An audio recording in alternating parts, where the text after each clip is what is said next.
Bismillah, insyaallah siap, Ustaz. Baik, silakan dimulai, Akhi Ardi. Baik, bismillahirrahmanirrahim. Assalamualaikum warahmatullahi wabarakatuh. Alhamdulillah, alhamdulillahi wassalatu wassalamu ala rasulillah wa ala alihi wa ashabihi wa man wala amma ba'du. Alhamdulillah, segala puji dan syukur kita kepada Allah Subhanahu wa taala yang telah mempertemukan kita pada malam hari ini, yang insya Allah kita akan bersama-sama mempelajari ilmu fikih yang akan disampaikan oleh Ustadz Hidayat Maghribi atau biasa juga disebut dengan Ustadz Muiz Abu Turab. Salawat serta salam semoga juga terlimpah curahkan kepada baginda Nabi besar, Nabi kita, Nabi Muhammad SAW, yang dimana karena beliaulah kita bisa menikmati indahnya Islam sampai sekarang. Dan jangan lupa teman-temanku, saudara-saudaraku, ikhwan wa akhwat, para asatidz semuanya, jangan sampai kita luput dari membantu apapun itu yang bisa kita bantu kepada saudara-saudara kita yang terutama di Palestina atau di Gaza ataupun yang ada di sekitarnya. Jika kita tidak bisa membantu dengan harta kita ataupun raga kita, maka kita doakan. Tapi jika ada yang berkemampuan untuk bisa memberikan sumbangsi dari hartanya, maka berikanlah. Karena itu salah satu yang terbaik untuk apa yang kita sumbangsikan pada saudara-saudara kita. Jangan sampai kita tenggelam dan malah luput terhadap saudara-saudara kita yang mengalami kebiadaban Zionis di sana. Jangan sampai kita malah menutup mata kita dan malah membuang muka. Jangan sampai kita seperti halnya saudara-saudara kita yang mungkin entah apa yang mereka dapati ya di Timur Tengah sana, mengapa banyak negara-negara Arab yang dekat justru dengan Gaza malah justru mencampakkan. Allahu a'lam bishawab. Mungkin itu sedikit mukadimah ataupun sepatah dua patah kata dari saya sebagai moderator. Insya Allah kita akan membahas tentang fikih lanjutan yang di mana kemarin kita membahas masalah wudhu. Ya, kemarin membahas masalah wudhu dari mulai rukun-rukunnya dan juga sunah-sunahnya. Baik, insya Allah pada hari ini kita akan melanjutkan serial fikihnya, akan disampaikan lagi oleh Ustadz Hidayat Maghribi. Bagaimana Ustadz Hidayat Maghribi? Apakah sudah siap? Ya, bismillah. Baik, siap. Kepada Ustadz Hidayat Maghribi selaku pembicara, waktu dan tempatnya kita persilakan.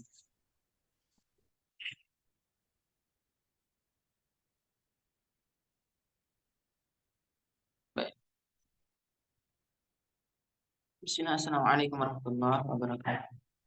Waalaikumsalam warahmatullahi wabarakatuh. Alhamdulillah, nahmaduhu wa nasta'inuhu wa nastaghfiruh wa na'udzu billahi min syururi anfusina wa min sayyiati a'malina. May yahdihillahu fala mudilla lahu wa may yudlil fala hadiya lahu. Asyhadu an la ilaha illallah wahdahu la syarika lahu wa asyhadu anna Muhammadan 'abduhu wa rasuluh. Sallallahu alaihi wa ala alihi wa sahbihi wa sallam taslima katsira. Alhamdulillah, kita bersyukur pada Allah Subhanahu wa taala pada malam hari ini kita bisa melanjutkan kembali serial fikih halaqah kita. Dan pada pertemuan sebelumnya kita sudah membahas tentang rukun dan juga sunah-sunah. Sudah kita bahas secara panjang lebar, insyaallah. Kemudian sekarang kita bahas tentang pembatal wudhu. Tapi untuk malam ini saya minta maaf tidak pakai laptop, biasanya pakai laptop. Dan juga apa namanya? Mungkin nanti dari Muhajirun yang menampil. Baik, barakallahu. Oke, next coba. Ya. Jadi ini. Jadi pembatal wudhu itu ada 8. Ini kita hanya bahas ini aja. Penjelasannya yang panjang. Ya memang seperti itulah sejak awal kita halaqah ya. Baik halaqah fikih maupun halaqah akidah. Ya, slide-nya sedikit, tapi penjelasannya ngalor ngidul panjang dan seterusnya. Baik, barakallahu fikum. Karena ilmu itu ya fisudur. Namanya ilmu itu ada di hati. Fisudur, la fisudur. Bukan di tulisan. Jadi apa namanya? Ya apa yang dalam hati itu ilmu yang sesungguhnya ya. Baik, barakallahu fikum. Jadi seperti itu. Pertama, jadi pembatal wudhu itu yang pertama adalah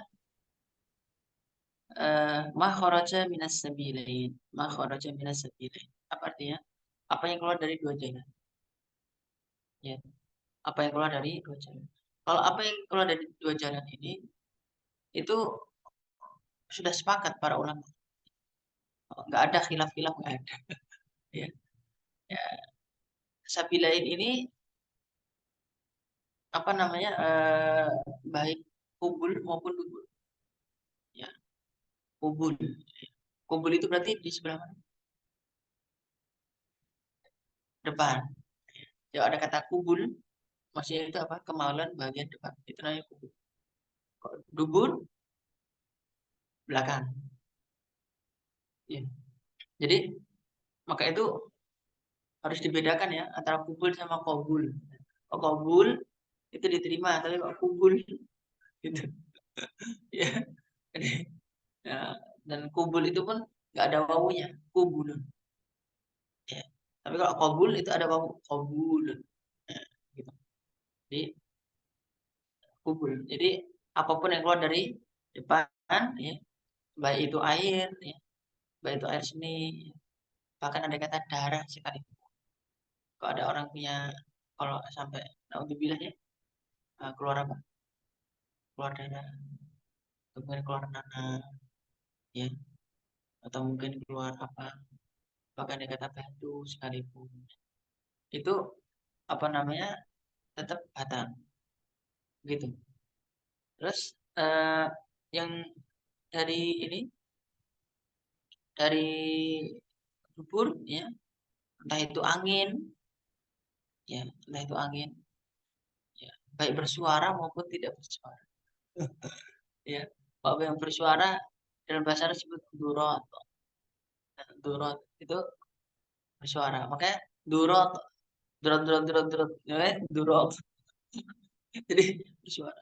Tapi kalau apa namanya eh, yang tidak bersuara dalam bahasa Arab disebut fusa, fusaun, fusa.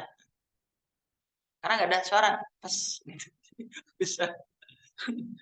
Itu ini aja apa namanya? Candaannya orang Arab. Fusa. Jadi fusa.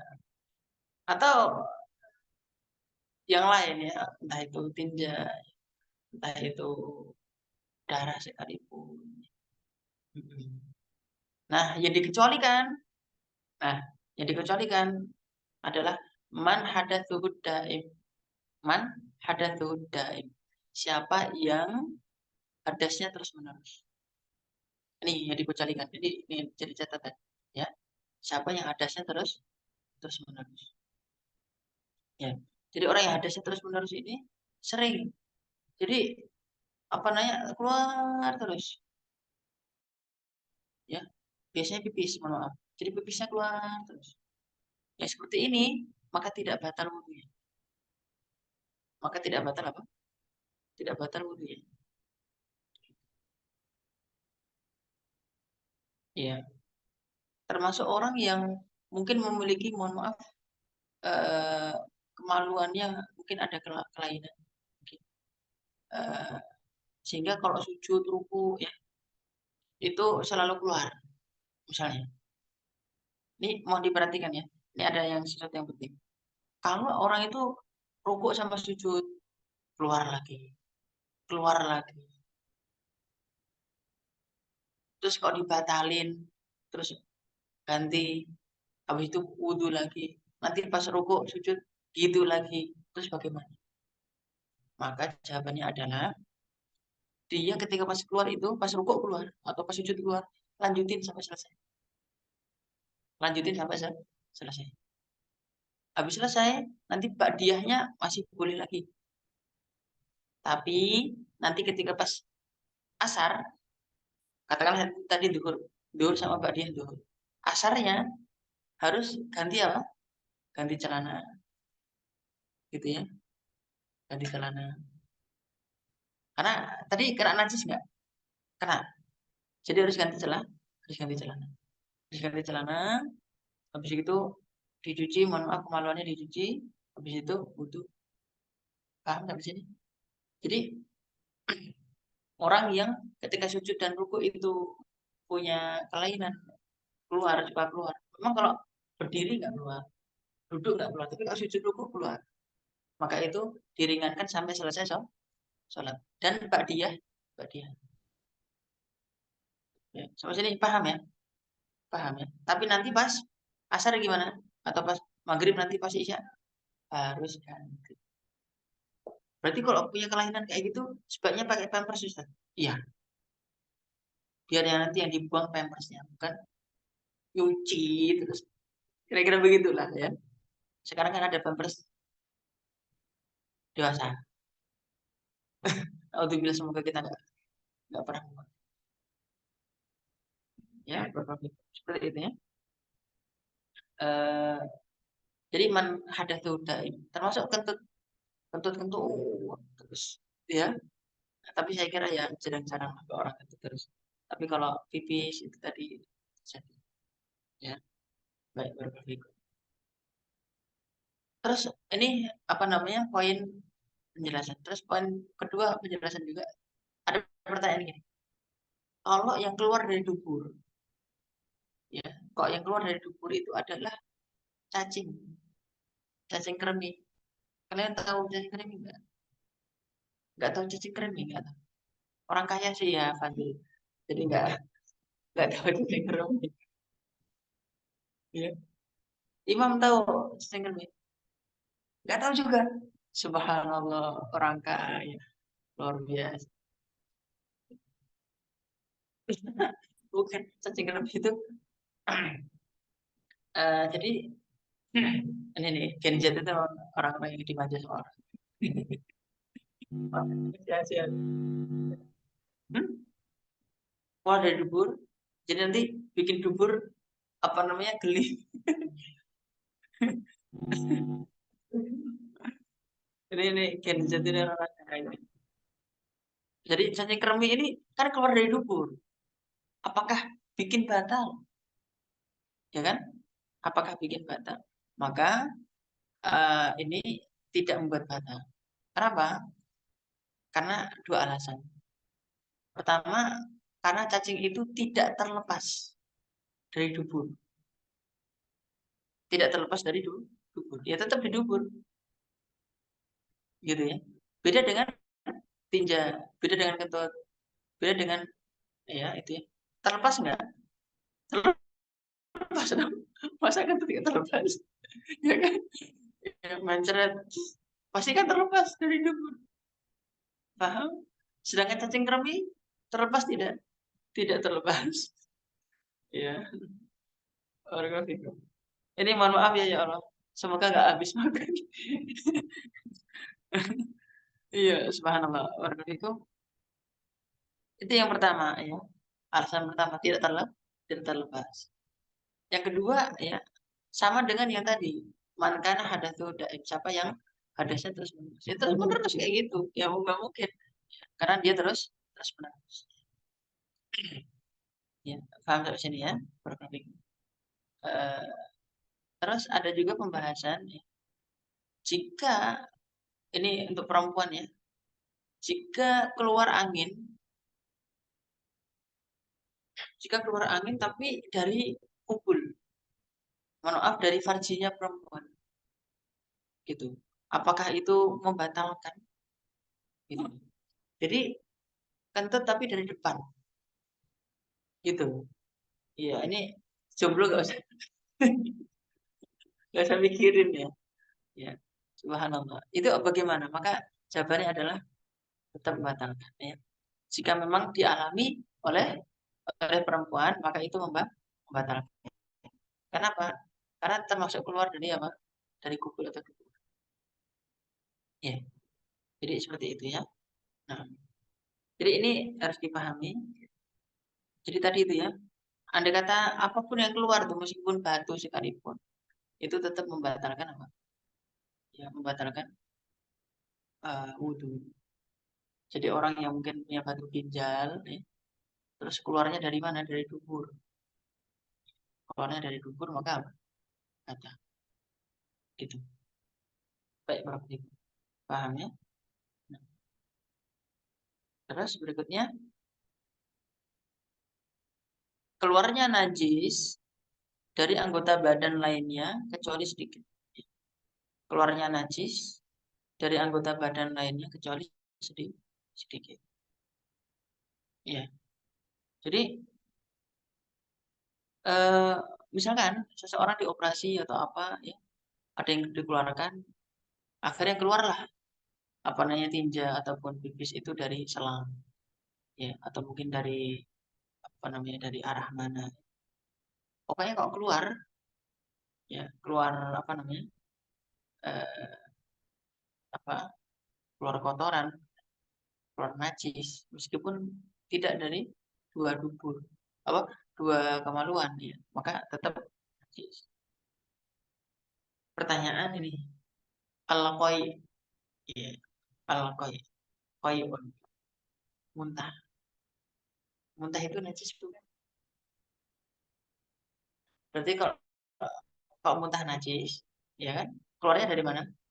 Mulut, ya kan? Sedangkan keluarnya najis itu membatalkan wudhu. Ya, maka dari itu diperhatikan. Eh, bisa apa namanya? Muntah itu membatalkan wudhu jika pertama ya, muntah itu membatalkan wudhu ya, jika yang pertama banyak, ya banyak. Jadi kalau muntah banyak ya itu batal, ya itu batal. Kalau sedikit berarti tidak batal. Cuman air cek gitu ya, minum kebanyakan terus tek gitu ya, nggak batal. Paham ya? Atau ya ya dikit aja dikit tek gitu. Kadang-kadang pahit apa gitu, pades gitu ya, nggak batal. Namanya juga sedikit. Ya. Jadi al-yasiru minan najasati ma'fubun anhu. Jadi yang sedikit dari najis itu diampuni. Gitu ya. Kalau banyak berarti yang kedua adalah sudah diproses ya, apa namanya? eh, sudah diproses di perut. Paham maksudnya sudah diproses di perut? Ya. Kalau sudah diproses di perut, berarti itu najis. Paham ya? Keluar, akhirnya apa namanya? Warnanya lain, gitu ya. Nah, tapi kalau belum diproses, baru masuk langsung muntah. Udah diproses belum? Belum. Tidak batal. Kenapa? Karena itu bukan kotoran. Langsung keluar, ya. Langsung apa? Langsung keluar. Jadi, misalkan wanita hamil nih. Wanita hamil kan suka muntah ya. Aduh, lagi makan dikit, eh, langsung muntah, gitu. Itu nggak batalin gitu. Dan muntahnya juga nggak najis. Dan muntahnya juga nggak najis. Nah, gimana belum diproses? Ya, belum diproses. Kalau belum diproses berarti belum jadi kotor. Belum jadi apa? Jadi kayak nasinya mampir, cuman mampir, belum diproses jadi kotor, gitu. Air, gitu. Set, baru tetap gitu ya. Nah itu tidak tidak batal dan juga tidak najis. Tapi kalau sudah berubah, ya, apa namanya? Itunya sudah berubah, ya, sudah seperti kotoran, ya, udah kayak bubur gitu tuh. Ya. Itu apa? Najis. Sekaligus apa? Batalkan batalkan wudhu. Tapi kalau ya hanya mampir.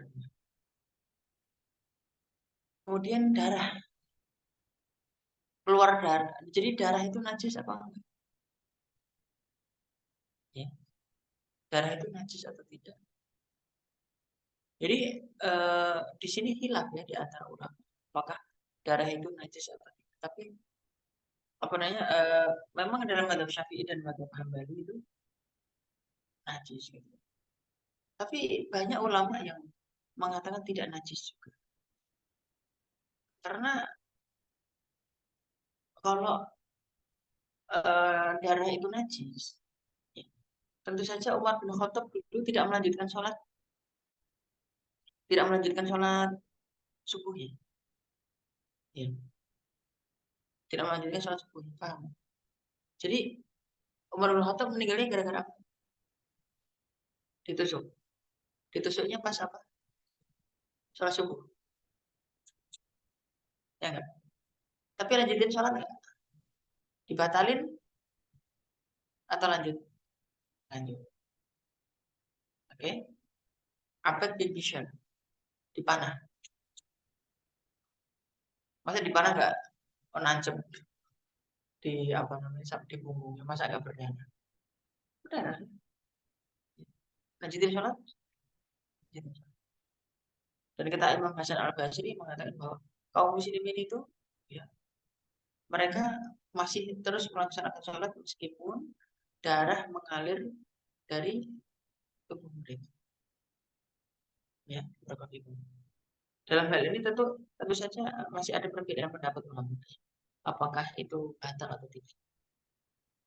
Yang berpendapat batal, oke, apa tidak mengapa. Karena itu ada pendapat. Tapi kalau yang setelah saya pelajari, wallahu a'lam bishawab, tidak batal. Keluar darah, baik itu dari luka, ya, baik itu dari luka, baik itu mimisan, ya, baik itu apa namanya, dan seterusnya lah, itu tidak batal, tidak batal. Karena toh andai kata darah itu terus mengalir, terus kita korban sekalipun, emang berhenti, langsung berhenti gitu, enggak kan? Korbannya kena enggak? Kena, oke. Kalau kena najis, berarti gimana? Diulangi terus gitu, terus dikodok, gimana? Nah, maksud saya, gitu. Jadi seperti itu. Maka wallahu a'lam bishawab, saya lebih cenderung apa? Tidak batal ya. Meskipun ya barakallahu fikum, tapi kok ada yang mengambil pendapat batal, kita tidak salah kan? Karena itu menganggap darah sebagai najis. Jadi lanjut, karena dengan bukti-bukti sejarah tadi, ya, dan tentunya Umar Muhammad masa nggak ngerti najis, atau sebenarnya nggak ngerti kan nggak mungkin gitu ya. Sedangkan kita mengambil agama ini kan dari para sahabat, ya, begitu ya, bisa dipahami. Terus dan itu Syekh Muhammad bin Shalih Al-Utsaimin sendiri juga mengatakan tidak ada ijma yang mengatakan sepakat bahwa darah itu apa? Najis gitu. Maka itu ada kaidah ya, yang najis pasti haram, yang haram belum tentu najis. Saya ulangi ya, yang najis pasti haram, najis haram lah dimakan. Tapi yang haram belum tentu najis. Darah haram nggak? Haram dimakan, tapi tidak najis. Jadi yang haram itu belum tentu najis. Paham sampai sini? Terus khamr, alkohol itu haram, tapi najis tidak najis. Maka dari itu parfum yang ada alkoholnya tidak mengapa, kata para ulama. Tidak mengapa. Ya. Jadi seperti itu. Hand sanitizer ada alkoholnya? Ada. Dipakai sholat. Ya, berkopi. terus apa lagi, obat-obat luka dan seterusnya, itu tidak najis. Haram tapi tidak najis. Apa tadi kaidahnya? Yang najis pasti haram. Yang haram belum tentu najis. Paham maksudnya? Iya, berarti. Jadi seperti itu. Iya, barakallahu. Terus berikutnya ya,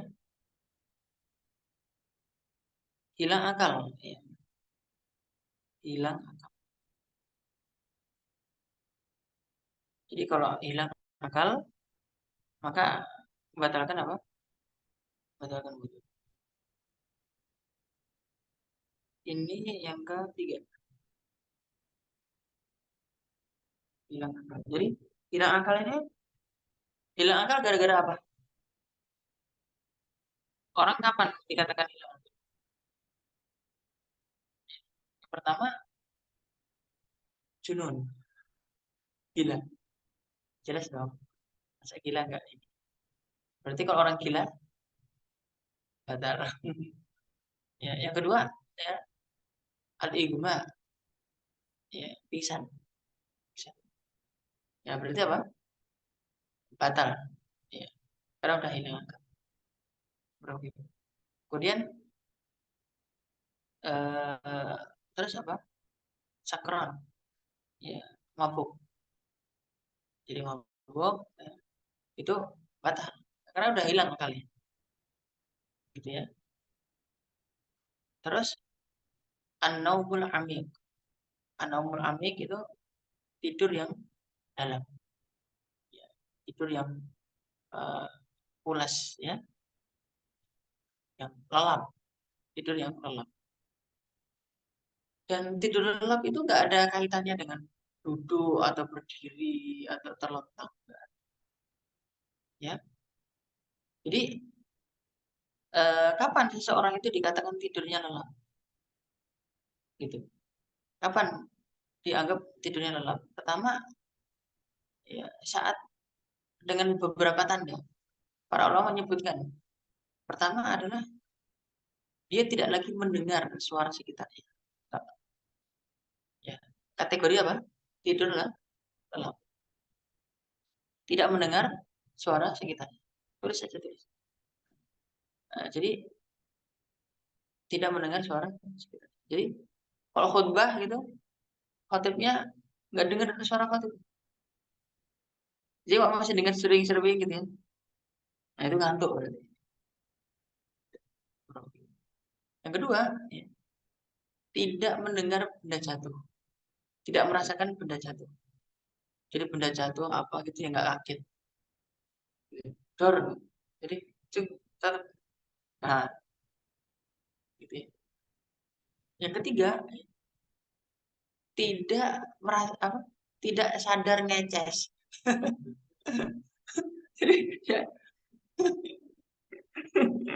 tidak tidak sadar apa namanya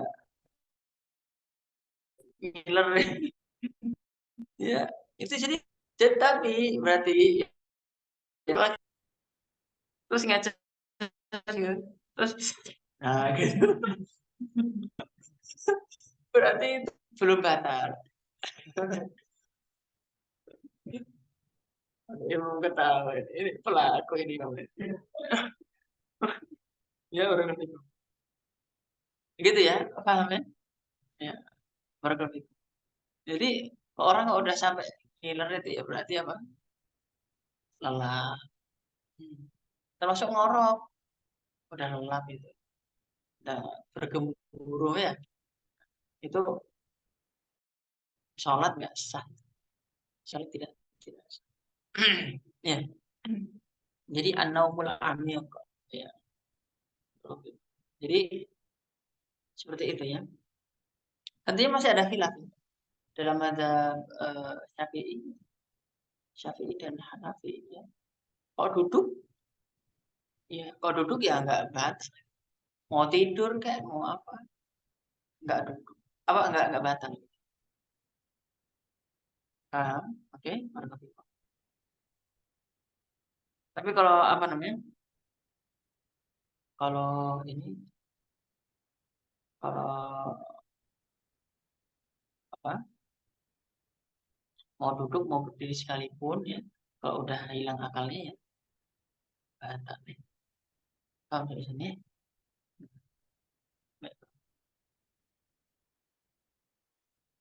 Oke, paham ya? Terus yang keempat, menyentuh kemaluan, baik milik sendiri maupun orang lain. Ini sangat dipahami buruk ya. Ya, barakallahu. Jadi maksudnya itu anaknya ya, ketika nyebokin anaknya gitu loh. Paham? Jadi, waduh, ini anak-anak muda ini astagfirullah. Ya, jadi misalkan nyebokin anak ya, gitu ya, wawiin si dede gitu. Itu batal. Paham ya? Jadi jadi menyentuh perempuan ya. Hmm? Apanya? Heeh. Hmm. Iya betul. Apa? Anak ya. Itu batal. Ya, berbeda. Hmm? Adik. Dia kan masih adik kan masih kecil. Allah banget, ada-ada aja. Iya, barakallahu. Gitu ya. Jadi menyentuh kemaluan itu menyentuh kemaluan diri sendiri ya. Ya, apa? Jadi man masadzakarahu falyatawaddo. Jadi seperti itu. Baik kubur maupun dubur ya. Baik kubur maupun dubur itu kalau disentuh ya, ya begitu. Ya. Tentunya masih ada khilaf di sini. Karena ada hadis juga madzhab Maliki tidak, Hanafi tidak. Kalau Syafi'i sama Hambali. Tapi ini kita lebih lebih apa? eh, lebih hati-hatinya ya. Lebih hati-hati adalah kita katakan itu dasarnya. Ya, bayangin antum apa namanya pegang bubur antum misalkan udah mau bau ya kan? Iya enggak? Iya, udah mata. Gitu. Udah mau bau mata. Gitu. Maka harus hati-hati. Gitu. Terus termasuk gitu ya, apa namanya? Baik, berikutnya lima menyentuh perempuan dengan syahwat. Hmm. Menyentuh perempuan dengan apa? Dengan syahwat. Jadi kalau ada syahwat, jadi kalau kepegang enggak ya kepegang ya, enggak sengaja kan kalau kepegang. Jadi kalau pas lagi di pasar, pas lagi di busway, pas lagi apa, kepegang ya, kesentuh ya, tidak tidak batal. Tapi kalau dengan syahwat, ya tidak batal. Ya. Dengan syahwat batal. Kenapa begitu? Karena Rasulullah Shallallahu Alaihi Wasallam ketika pas sholat pernah sholat, lalu kaki Aisyah radhiyallahu anha itu tidur dan kakinya itu di depan, di tempat sujudnya Rasulullah, di tempat sujud. Sehingga ketika Rasulullah mau sujud, ya dicubit kakinya Aisyah. Akhirnya di ditekuk gitu ya. Terus Rasulullah sujud. Nanti kalau Rasulullah udah nggak sujud, gitu lagi. Apa namanya? Selancar lagi. Gitu. Ya ini dipahami oleh sebagian ulama. Itulah kesederhanaan Rasulullah Sallallahu Alaihi Wasallam. Rumahnya sempit. Rumahnya apa? Rasulullah itu rumahnya nggak lebar. Sampai mau sholat saja, istrinya Aisyah.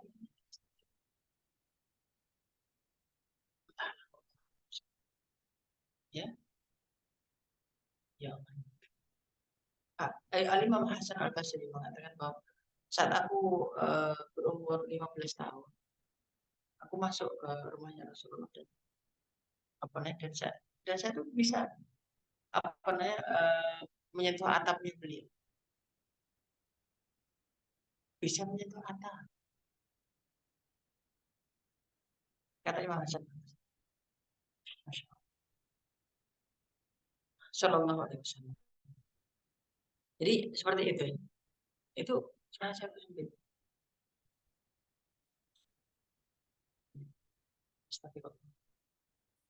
Jadi kita ini yang terlalu itu ya luas. Ya kita mau sholat di mana? Udah ada tempatnya kalau di rumah itu ya. Ada tempat tertentu yang kita gunakan untuk sholat. Dan itu sunnah ya. Kita punya mihrab di rumah. Mihrab maksudnya apa? Tempat untuk kita sholatin. Setiap ketika kita mau sholat di situ. Nggak harus dibikin tertentu, nggak harus. Nggak harus. Pokoknya di pojokan mana atau di sebelah mana. Pokoknya di situ kita sholatin terus. Gitu. Karena kita sholatin terus, gitu ya. Jika doa di situ, ya, doa di mihrab itu bisa aja. Ya. Hunalika da'a Zakaria Rabbah. Qala rabbi habli min ladunka dzurriyyatan thayyibatan innaka samiul du'a. Fanadatul malaikatu wa huwa qa'imun yusalli fil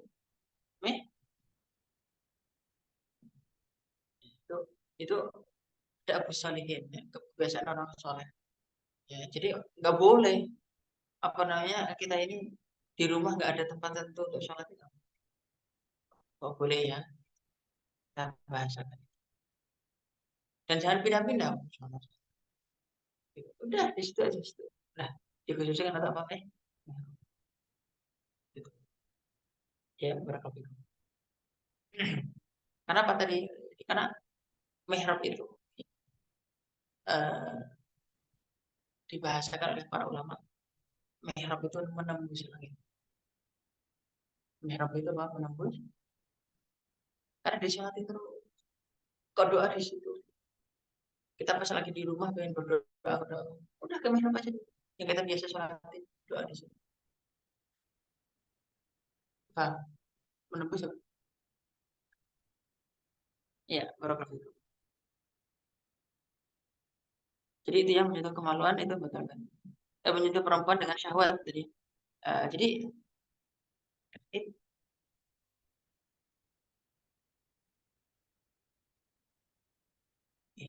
jadi kalau dan Rasul dan hadis Abu Dawud ya dikatakan bahwa Aisyah radhiyallahu anha mengatakan karena Nabi sallallahu alaihi wasallam yuqabbilu ba'da azwaji thumma dhahaba ila al-masjid wa lam yatawad. Jadi Rasulullah itu mencium sebagian istrinya terus ke masjid nggak wudhu lagi kata Aisyah. Terus tadi pas nyupit tadi ya kan, kalau batal gimana? Kalau wudhunya batal berarti batal sholat kan? Iya, tapi kan nggak terus nggak dibatalin, diterusin maksudnya. Paham? Terus mencium istrinya, ya kan? Nggak pakai syahwat, masa mau ke masjid syahwat dulu? Ya, ya ciuman kasih sayang ya. Nah ini kalian kalau punya istri, istrinya itu diciumin, wah nyium istri orang. Astaga. Jadi kalau mau berangkat kerja, istri dicium dulu, ya kan? Mau safar, istri dicium dulu. Mau berangkat ke masjid, dicium dulu istri itu, ya kan? Saya mengambil pendapat yang batal. Oke, ya, cium rambutnya. Kalau cium rambutnya kan berarti kan tidak apa? Tidak tidak terkena apa? Terkena kulit. Cium jilbabnya, paham ya? Kok mengambil pendapat yang itu batal? Gitu. Jadi mencium istri itu apa? Sunnah Rasul, paham? Jadi kalau punya istri itu ciumin gitu loh. Entah. Sekarang ngehalu dulu aja. Ngehalu dulu. Ya, baik. Nanti cium, dipeluk. Ya, istri itu dipeluk. Ya, begitu. Kalau habis apa? Habis masak, habis nyuci, punggungnya di maka saya kira hadir istriku, Masya Allah. Makasih istriku. Gitu ya, gitu. Jangan udah capek-capek. Emang kewajiban ya. Wah, waduh, kacau. Oke, lanjut ya. Memandikan mayat, ya. Memandikan apa? Mayat. Tapi ini madzhab Hambali ya. Tapi kalau madzhab jumhur enggak. Lebih hati-hatinya tetap ya, memandikan mayat itu bahkan dianjurkan kalau memandikan itu dianjurkan habis itu apa? Mandi. Siapa yang memandi? Maaf. Siapa yang memandikan dianjurkan mandi. Siapa yang mengangkat dianjurkan berwudu. Gitu. Tapi kalau para ulama Hanabilah mengatakan ya wudunya pun apa namanya sampai batal. Kenapa begitu? Tapi ada alasan. Alasannya apa? Orang yang memandikan mayat itu seringkali pasti dia akan menyentuh, mohon maaf, menyentuh marwah. Gitu. Kecuali jika memang apa namanya dia pakai mungkin apa namanya taruh tangan dan seterusnya sehingga tidak langsung menyentuh ya, saya begitu. Ya oke itu bisa jadi nggak sampai batal, nggak sampai batal. Tapi tetap dianjurkan mandi, gitu. Dianjurkan apa? Dianjurkan. Jadi seperti itu. Jadi apa namanya hati-hati ya, wudhu lagi mandi lagi. Gitu. Yuk, ketujuh memakan daging unta. Karena hadisnya sahih riwayat Muslim. Kalau daging kambing, apakah kami perlu wudhu Rasulullah? Enggak. Jadi jika engkau mau. Ya. Kalau makan lahmul jazur, jazur itu unta, kata Rasul, nah, wudhu. Jadi kalau habis makan daging unta, ya wudhu. Hikmahnya adalah daging unta itu panas. Daging unta itu apa? Panas. Sehingga kalau seseorang itu ini habis panas, dia dinginkan. Dia dinginkan dengan apa? Dengan wudhu itu. Sedangkan kalau daging bukannya daging kambing juga panas. Enggak, lebih adem. Lebih apa? Lebih adem. Jadi sebenarnya gini ya, Ikhwan. Orang yang suka daging kambing itu secara akhlak itu lebih baik. Itu baik secara akhlak. Kenapa? Kambing itu ahlus sakinati wal waqar li sahibil guna. Orang yang hatinya tenang, jasadnya juga tenang. Itu bagi mereka yang pemilik domba, pemilik kambing. Gitu, ya. Dan domba itu bikin sabar. Ya. Maka itu em, ada satu asar ya, bukan hadis, bahwa siapa yang setelah 40 hari tidak makan daging kambing itu dikhawatirkan apa? Ya, akhlaknya buruk dan seterusnya. Wallah alam dah itu apakah asarnya benar atau tidak, tapi konon katanya dari itu. Saya banyak ngobrol ya dengan Ustaz Lutfi yang punya natura itu. Jadi intinya ya kambing itu penuh keberkahan. Ya, karena kesukaan Nabi Muhammad SAW. Gitu. Maka itu entah itu apapun susunya, dagingnya, kulitnya, bahkan gajinya sekalipun itu baik, gitu, itu baik. Ya, Masya Allah. Jadi seperti itu ya. Kalau kata Ustaz Idris, meskipun mungkin ada yang berpendapat, ya dagingnya aja lah, apa gajinya nggak usah. Jadi seperti itu. Baik, barakallahu. Dan dagingnya kambing enak. Ya. Yang darah tinggi gimana? Ya dagingnya aja. Ya, dagingnya jangan ada apa? Jangan ada gajinya. Itu masih baik, barakallahu. Yang kedelapan, setiap apa yang diwajibkan mandi. Setiap apa yang diwajibkan apa? Mandi. Jadi eh, setiap apa yang diwajibkan mandi, seseorang habis keluar mani. Keluar mani dengan cara apapun. Entah itu pipi basah atau disengaja. Atau berhubungan badannya. Jadi mungkin seorang suami mencampur istrinya. Istri dicampuri oleh suaminya. Entah itu injil maupun tidak injil. Apakah itu keluar mani atau tidak keluar mani. Ya. Jadi kalau udah dicampur itu batal. Jadi seperti itu. Kemudian apa namanya? Eh, Ain, nifas. Nanti kan harus mandi kan? Berarti ya batal wudhu pasti.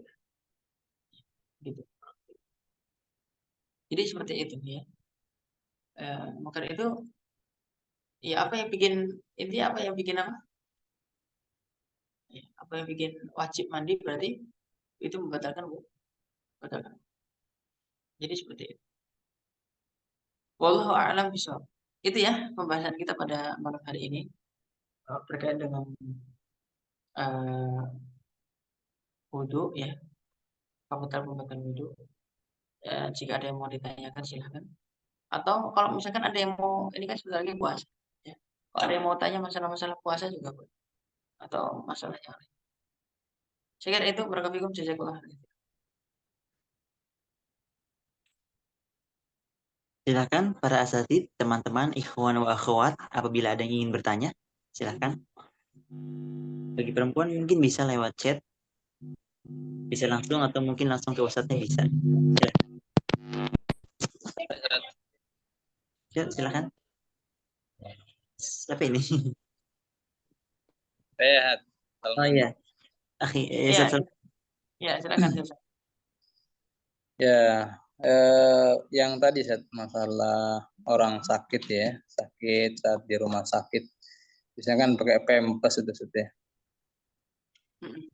Nah, atau di rumah kan gitu ya, kondisi sakit parah. Kalau sholat harus ganti gonta-ganti itu kan sangat kadang menyulitkan dan menyusahkan. Di sisi lain juga harus sholat, ganti pempes, sebagainya. Itu gimana tuh? Apakah setiap sholat harus ganti pempes? Baik, barakallahu. Menarik ya apa yang ditanyakan Ustaz Salman ini. Jika seseorang mengalami sakit ya, dan ketika pas sakit itu dia harus apa namanya pakai pampers dan seterusnya. Orang sakit itu boleh menjamak sholat. Ya. Jadi orang sakit itu boleh menjamak sholat. Jadi ketika seseorang itu sakit, ya, termasuk kemarin ada salah seorang murid saya itu tanya, Ustaz, ibu saya terkena stroke. Habis begitu dia pakai pampers. Iya, kan untuk ganti-ganti terus kan mungkin ya berat lah. Ya. Tapi mau tidak mau itu najis. Itu bagaimana? Apakah boleh menjamak? Saya takut takut jawab gitu ya. Akhirnya tapi kayaknya boleh gitu. Kayaknya boleh. Tapi kan nggak boleh apa hukum itu kayaknya gitu ya. Akhirnya saya tanyakan kepada guru kami ya, guru kita semua Ustaz Ahmad Taqiyuddin. Ustaz ini pertanyaan begini, apakah boleh menjamak? Maka hukumnya boleh. Ya, maka hukumnya apa, man? Menjamak boleh. Nah, kemudian jika memang ya, bisa mengganti, kan berarti kan kok ganti katakanlah 3 kali sehari, berarti iya tidak? Ya. Katakan subuh. Nanti ketika pas apa namanya mau keluar kan, pampersnya apa? Najis, ya kan? Diganti. Pas diganti, nanti maghrib, maaf, duhur sama asar sama. Oke. Ganti lagi. Nanti pas maghrib sama isya sama. Berarti diganti berapa kali? 3 kali. Ya kan? Paham sampai sini? Nah, ini bagi orang yang mampu mengganti. Ya, mampu mengganti dan tidak berat mengganti, maka ganti. Nah, tapi para ulama, sebagian orang mengatakan ya kayak gitu susah.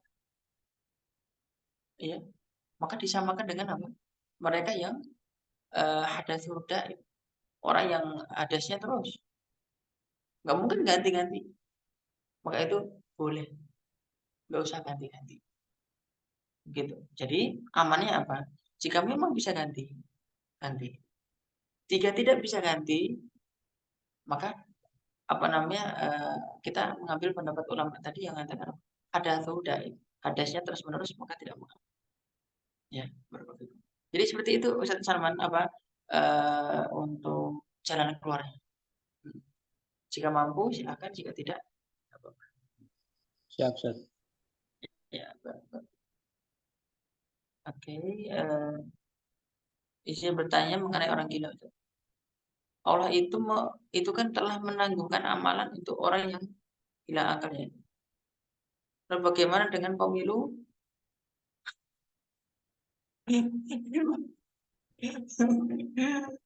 yang memungut suara dari orang gila juga? Iya kah? Tahun ini pada 14 Februari lalu, pemerintah turut mengambil suara dari ODGJ. Syukuran apa itu? La ilaha illallah. Iya kah? Saya baru tahu. Iya, Betul. subhanallah. Baru tahu. Ini apa namanya? La haula wala quwata illa billah. Berarti yang nyuruh itu gila juga. Iya. Ya, dia gini. Ehwana, wa akhwat. Orang gila itu, jangankan dia itu mengingat orang lain. Dia mengingat diri sendiri pun tidak. Ya kan? Barakallahu. Dia, kenapa kok orang gila itu tidak diwajibkan sholat? Tidak diwajibkan wudhu. Ya kan? Tidak diwajibkan puasa. Tidak diwajibkan haji dan seterusnya. Karena dia tidak mengingat dirinya sendiri. Dan dia tidak mengingat Allah Subhanahu wa Ta'ala. Bagaimana mungkin dia akan beribadah sedangkan dia tidak bisa meniatkan ibadahnya itu untuk Allah? Paham sampai sini? Nah, terus suruh milih pemilu. Subhanallah. Bagaimana mungkin dia ingat capres, cawapres? Bagaimana mungkin? Ya kan begitu kan nggak mungkin. Orang dia diri sendiri pun apa? Mungkin nggak. Coba dia disuruh mengingat keluarganya. Berapa keluarganya? Anaknya siapa saja namanya? Nggak ngerti. Bagaimana yang capres gitu? Jadi yang nyuruh itu berarti yang gila. Ya. Bukan orang gilanya yang gila, yang lebih gila siapa? Yang nyuruh.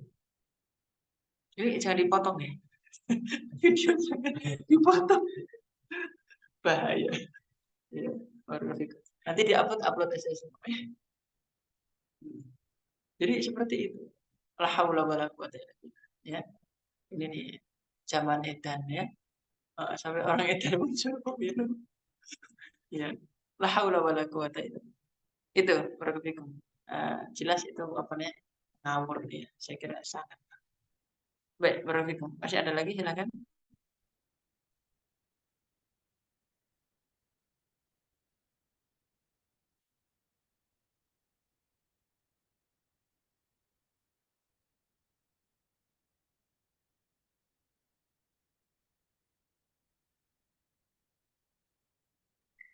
Sasal Ustaz.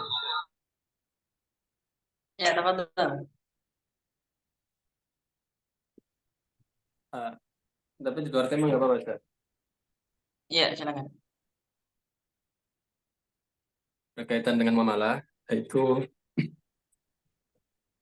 yang kita ketahui, Ustaz, bahwasanya kan kalau riba itu kan ngambil manfaat dari cara jual beli ya, Ustaz ya. Nah, kalau Apa? misalkan Saya kurang dengar, maaf. berkaitan dengan riba, Ustaz. Oh ya, riba. Terus? Nah, itu kan kayak ngambil keuntungan gitu dari cara muamalah gitu, Ustaz. Kayak misalkan pakai Shopee Pay, terus pay later dan lain-lain gitu, Ustaz. Supaya mendapatkan potongan harga atau gratis ongkir. Nah, kalau misalkan kasusnya sama gitu, Ustaz.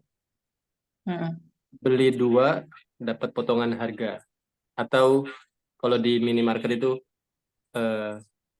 minimal belanja 150 nanti tebus murah, apakah itu disebut riba gitu, Ustaz? Coba. Baik. Jadi apa namanya, beli sekian. Jika udah beli sekian, maka nanti ada tebus murah. Kalau udah apa namanya, beli sekian dapat bonus sekian. Apakah itu termasuk riba? Ini udah dibahas oleh Dr. Oni Safali dan kesimpulannya tidak. Kesimpulannya apa? Tidak. Karena memang itu murni bonus yang diberikan oleh pihak apa namanya, pihak penjual. Nggak ada kaitannya dengan riba di situ, nggak ada. Jadi karena memang juga bukan apa namanya, manipulasi juga. Jadi apa adanya aja. Kalau kamu apa namanya sekian maka sekian. Sama kayak orang yang jika apa namanya beli sekian, ya nanti saya potonglah harganya, gitu. Jadi jatuhnya lebih murah. Ya sama kayak gitu, gitu. Sama kayak gitu. Nah, jadi memang bonus ataupun diskon takhfif ya, takhfif itu keringanan yang diberikan oleh penjual itu tidak mengapa. Itu tidak mengapa. Yang nggak boleh itu undian, ya. Yang nggak boleh itu apa? Undian. Jadi apa namanya, harus bayar sekian, ya. Habis itu diundi kayak gitu-gitu. Tapi kalau nggak apa namanya, nggak ada undian ya nggak apa. Ya, seperti itu ya, Bro. Jadi nggak ada kaitan dari itu. Bisa juga. Termasuk apa namanya, Shopee Pay. Nanti dapat sekian sekian sekian, habis begitu nanti dapat potongan gitu. Yaitu riba menurut yang mengandang itu riba ya. Tapi kemarin saya sudah bahas juga itu dengan beberapa asatidz ya. Itu jatuhnya bukan riba, memang apa namanya, termasuk itu dalam kategori bonus, yang diberikan oleh Shopee. Kalau Shopee Pay Later itu riba, oke, kita sepakat itu. Karena Shopee Pay Later apa memberikan hutang. Bayarin dulu kan, hutang. Habis itu kita bayar dengan lebih. Ya, Shopee Pay Later, Kredivo, itu termasuk apa? Termasuk riba. Sama dengan apa?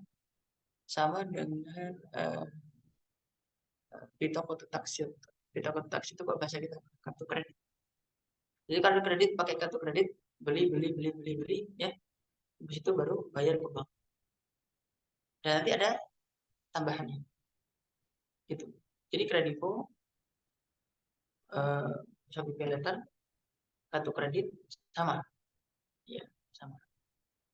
Tapi kalau Shopee-nya ya, memberikan apa namanya, supaya dapat potongan harga seperti itu. Karena memang itu bonus yang dijanjikan oleh pihak Shopee-nya. Gitu. Apa namanya, ada yang berpendapat bahwa itu riba karena kaitannya dengan kaitannya dengan apa namanya? Kita memberikan hutang terus dapatkan bonus. Berarti kan kullu qardin jarun naf'an fahuwa. Setiap pinjaman yang nanti mengakibatkan itu dapatkan manfaat berarti kan riba. Tapi itu nggak masuk dalam kategori, kita tidak masuk dalam kategori meminjamkan sesuatu kepada Shopee, tidak. Ya, karena bakal kita pakai untuk jual beli dan seterusnya, dan Shopee-nya ternyata memberikan bonus seperti itu. Paham sampai sini ya? Jadi kesimpulan para asatid yang dalam diskusi itu akhirnya nggak apa-apa, nggak masalah. Kecuali Shopee Pay tadi. Ya, itu riba. Nah, betul. Gitu ya. Syukran Ustaz. Nah. Oke, Barakallahu. Ada lagi?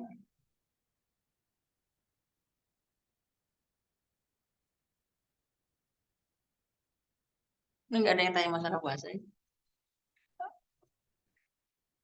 Udah sih semua. Ya, Barakallahu. Oke, baik, Barakallahu. Jika memang tidak ada saya kembalikan kepada, masih ada? Enggak. Oh, iya. Baik. Saya kira itu Barakallahu. Saya kembalikan kepada Wajazakumullah khairan katsiran kepada Ustadz Hidayat Maghribi. Kami ucapkan alhamdulillah teman-teman, kita sudah pada sampai di penghujung acara, yang dimana alhamdulillah kita bisa mendapatkan ilmu-ilmu yang mungkin bagi sebagian dari kita baru ya, baik tentang pembatal-pembatal wudhu itu yang tadi dijelaskan, alhamdulillah. Dan saya ingin sedikit menyinggung tadi tentang ada yang bertanya ODGJ ikut nyoblos. Kita tahu ya, semua dari kita ketika nyoblos pasti menunjukkan KTP kita, KTP asli daerah kita. Apakah orang gila itu punya KTP atau bawa KTP orang gilanya? Allahu a'lam bishawab. Ya, baik. Itu sedikit ada kejanggalan aja bagi diri saya pribadi. Kita tutup halaqah muajirin kita dengan ucapan hamdalah bersama-sama dan juga doa kafaratul majelis. Alhamdulillahirabbil alamin. Subhanakallahumma wa bihamdika asyhadu an la ilaha illa anta astaghfiruka wa atubu ilaik. Diucapkan jazakumullah khairan katsiran kepada pembicara yaitu Ustaz Hidayat Maghribi atau Ustaz Muiz Abu Turab, dan juga terima kasih kepada para asatidz semuanya, ikhwan wa akhwat, teman-teman semuanya sejawat. Barakallahu fikum. Kita akhiri. Assalamualaikum warahmatullahi wabarakatuh. Salam. Panjang.